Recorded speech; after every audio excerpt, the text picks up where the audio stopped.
Hey there, Assalamu alaikum everybody. I hope you guys are doing well. Welcome back to my channel. Today's focus will be on halal mortgages. Ooh, the topic that every single uncle really likes to talk about but doesn't have a lot of knowledge about. Uh, all love to my uncles. This is to help us all out. So to start off, there are options, and I think we really need to understand that.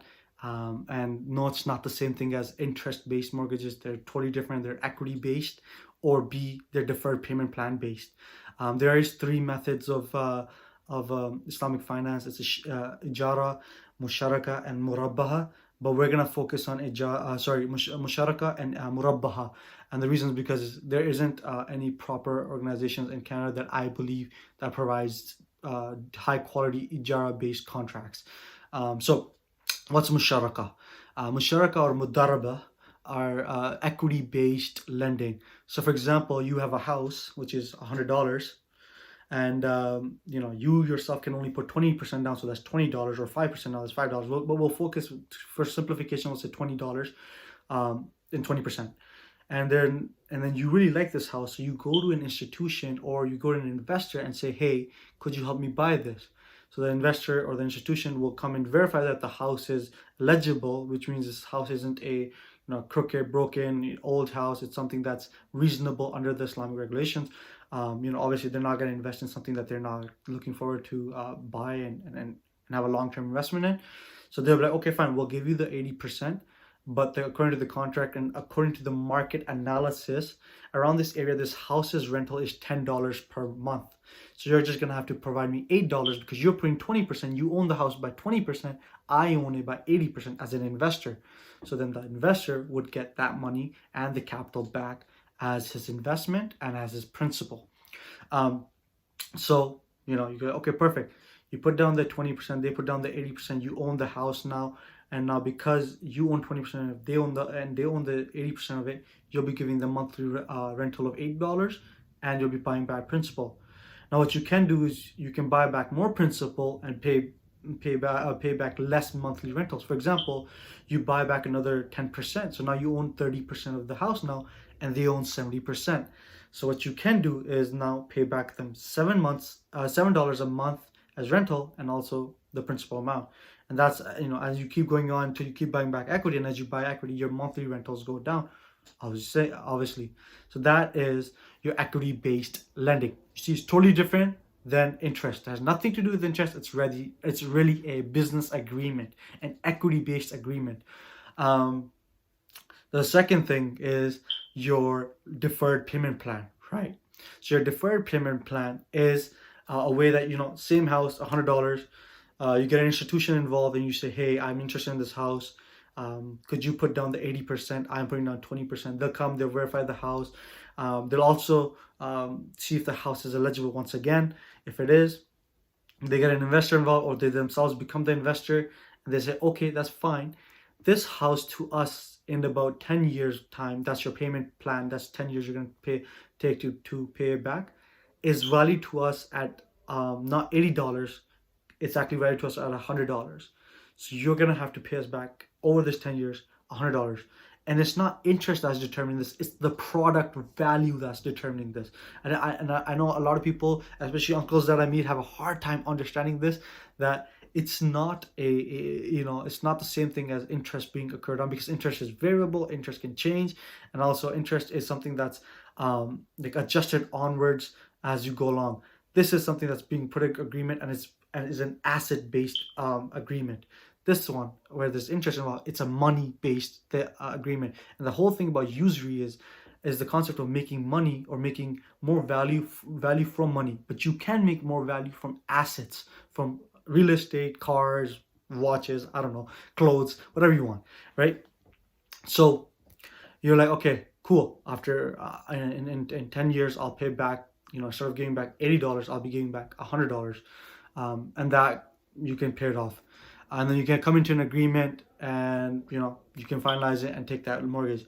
Now there's a lot of benefits that we need to understand that come from actually picking up a halal mortgage that you would not get in a conventional mortgage. And personally, I think it's even if you're not a Muslim, I don't know if non-Muslims can pick this up, but even if you're not Muslim, there's a lot of benefits. For example, it's an open contract. Most of these you can decide to keep it as an open contract, and you can pay it back whenever you want. For example, what if tomorrow you get a big bonus, or you get a big commission from your job, and you can pay off the entire 80% of it off right away.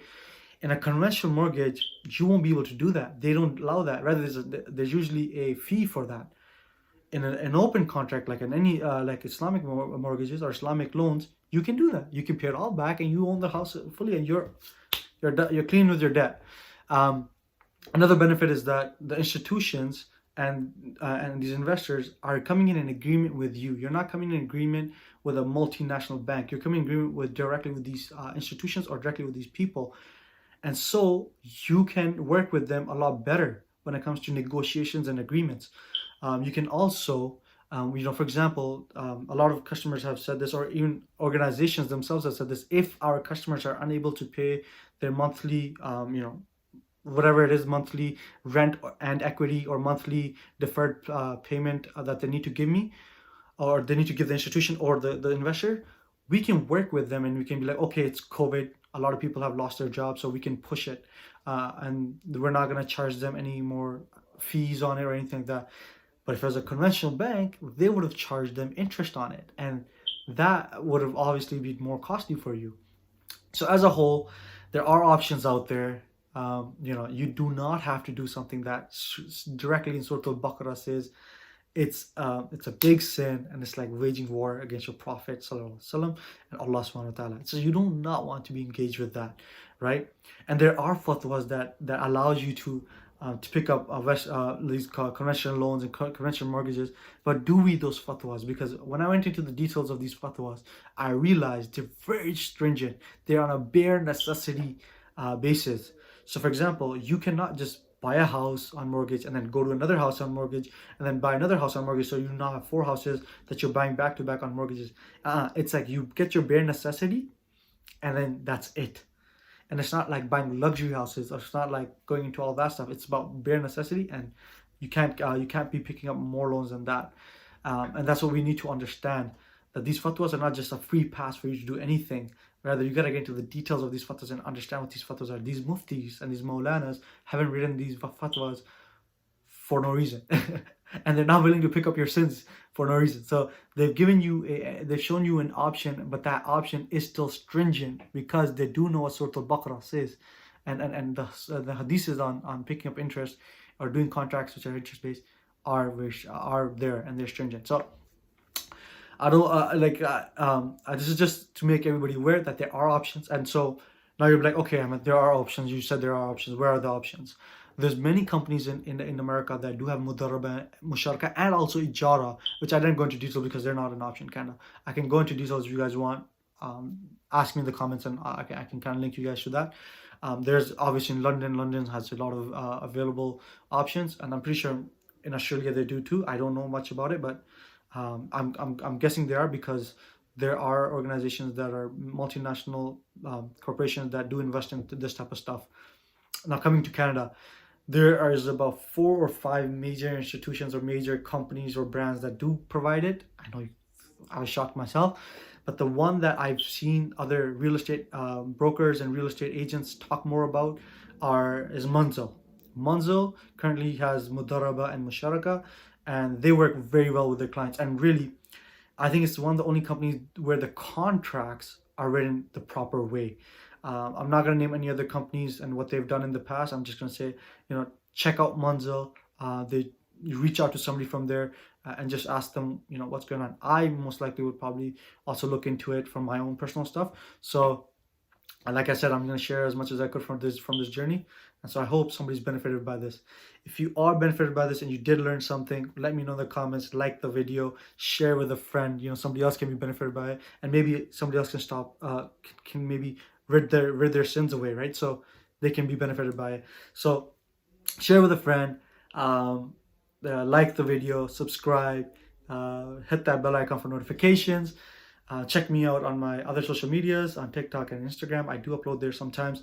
And yeah, leave me a comment. Tell me how if there's more questions, or if there's something I missed, something else you guys want me to make a video about. I'll be more than happy to do it. Jazakallah khair. Assalamu alaikum. Bye.